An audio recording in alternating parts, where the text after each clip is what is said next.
Hello, and welcome back to Renew You at Home. I hope wherever you are right now that this feels like a little pause just for you, a chance to breathe, to check in, and to give yourself just a few minutes that are all yours. Today, I want to talk about something that might sound a little cliche, but I promise it really doesn't have to be, and that's journaling, specifically journaling with gratitude. Now, before you roll your eyes or think, I don't have time for that, or I'm not a diary person, perhaps it sounds a little too woo woo for you. Stay with me, please, because this isn't about filling pages every single night or writing perfect thoughts. It's about giving yourself a tiny space to reflect, to notice, to shift your mindset in a really simple, gentle way that can be as unique as you are. The possibilities with journaling are endless, and I'm just going to share just a snippet with you today. It's a practice that I've used on and off for the last 7 years. It was first introduced to me as a love list, with love being the strongest emotion. I've more recently been introduced to the 3 Ps, P for positivity, and I've used journaling in so many different ways. But the thing that always sticks, regardless how I do it, is that I always feel better. Mindset is such a huge thing, and it will translate onto every single aspect of your life. And journaling is a really easy way to shift that mindset. So, why does gratitude matter? We live in such a busy, noisy world, and most of us go through the day in doing mode. We're ticking boxes, we're solving problems, we're carrying out responsibilities, and at the end of the day, our brains often default to negative. What we didn't get done, what went wrong, where we feel we fell short. To be honest, doesn't our day often start like that too? The micro stresses of our alarms going off. We hit snooze, and then bam, there it goes again, another little stressor. Maybe we start to scroll. I know I'm guilty of that. And typically, when you're scrolling, there's something on there that leaves us feeling negative before we've even sat up and got out of bed. Then the morning begins, something's gone wrong, we're running late, and that energy carries through the entire day, doesn't it?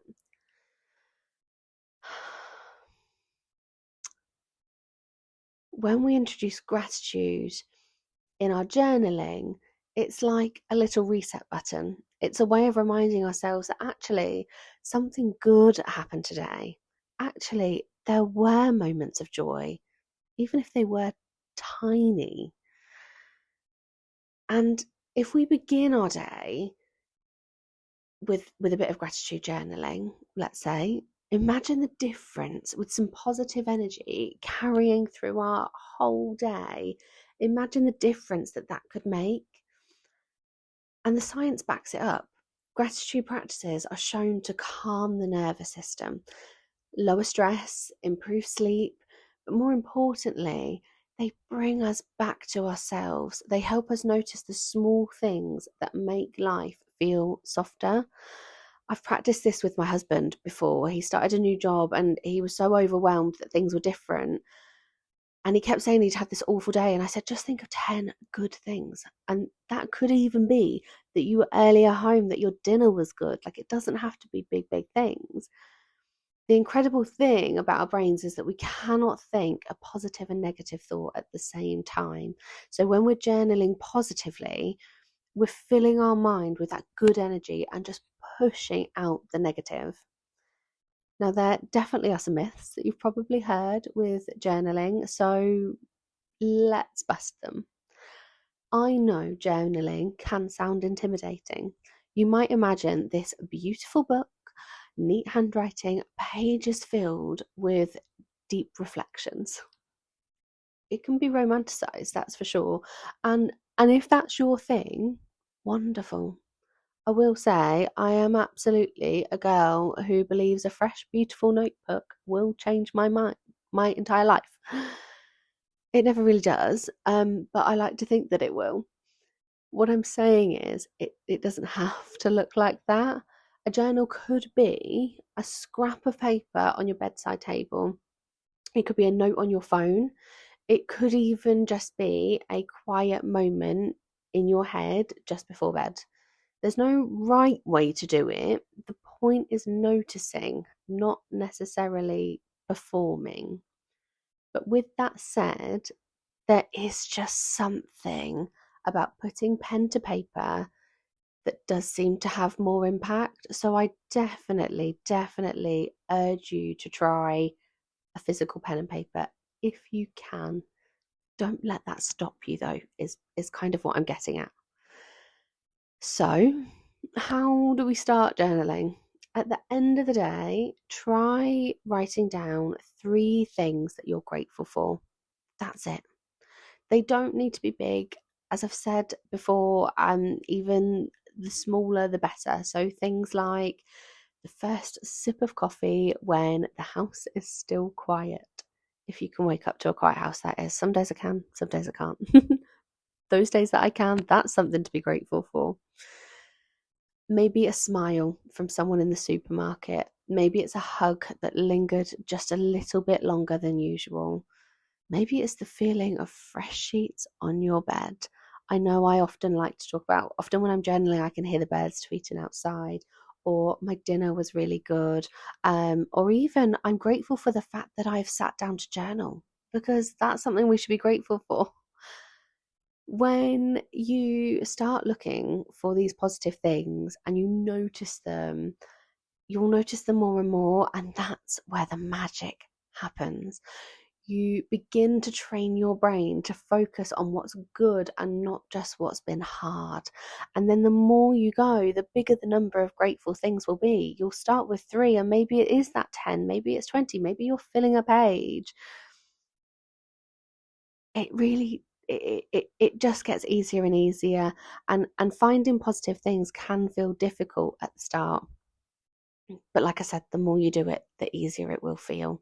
And you can start your day this way too. I really do like to wake up first thing and start talking about things that I'm grateful for before my day has begun, because swapping that negative thought for a positive thought and just starting your day that way really does just change the energy of the whole day.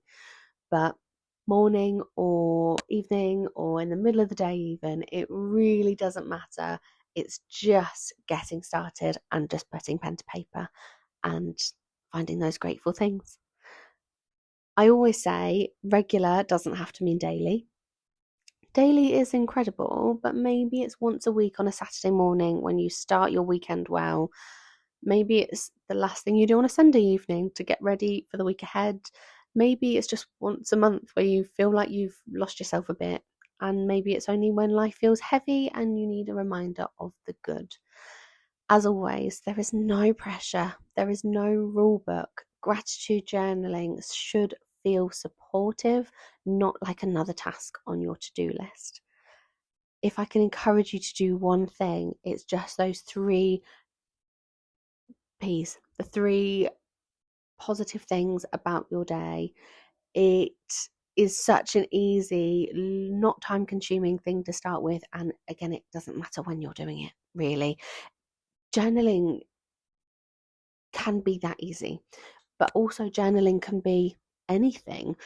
I also enjoy what I call a brain dump at the end of the day. So just scribbling down all the thoughts in my unbelievably busy brain down on paper and just getting them out so that my brain just feels a little bit quieter when I try to sleep. It means I don't have to worry about remembering things because I wrote it all down.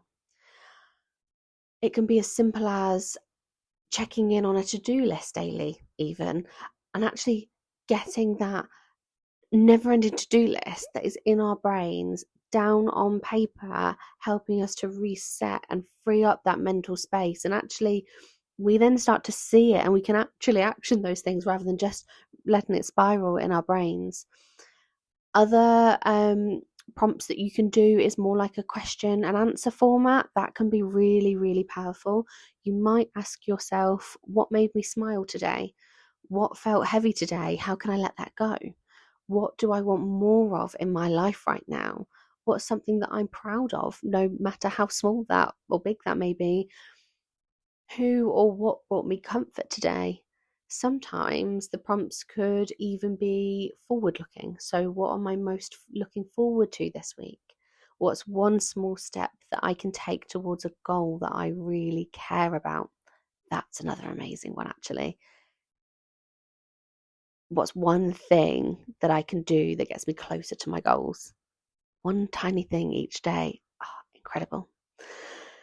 So, for me, in short, journaling has never been about filling pages and pages and pages. Sometimes it is literally one line, sometimes it's scribbling a few words before bed.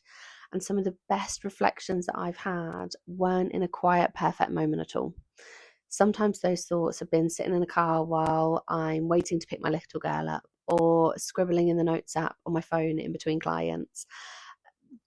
Journaling just gives me a space to put those thoughts, and it's an act of self-care. Self-care doesn't always look pretty. Sometimes it's messy, sometimes it's squeezed in, but it all still counts. And my goodness, do all of these things add up? When you practice gratitude or any kind of journaling, you're not just writing words, you are sending your nervous system a message. You're saying it's safe to soften. I can focus on what's good. I don't have to hold so tightly onto what's gone wrong. It's so, so powerful. And that ripple effect spreads into everything, your mood, your relationships, even your skin. Because when your stress lowers, your body feels the difference. Truly, truly feels the difference.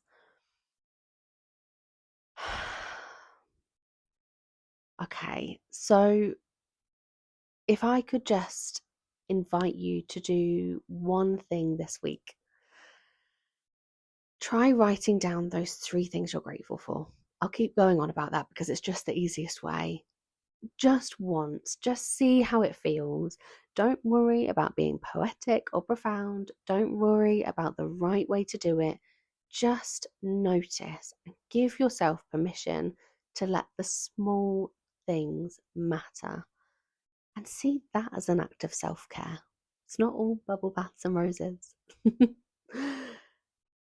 So, to finish today on this episode, I just want to say thank you for joining me again. Episode 4 now. I'm proud of myself for doing this, and I'm proud of you if you're here on episode 4 still listening.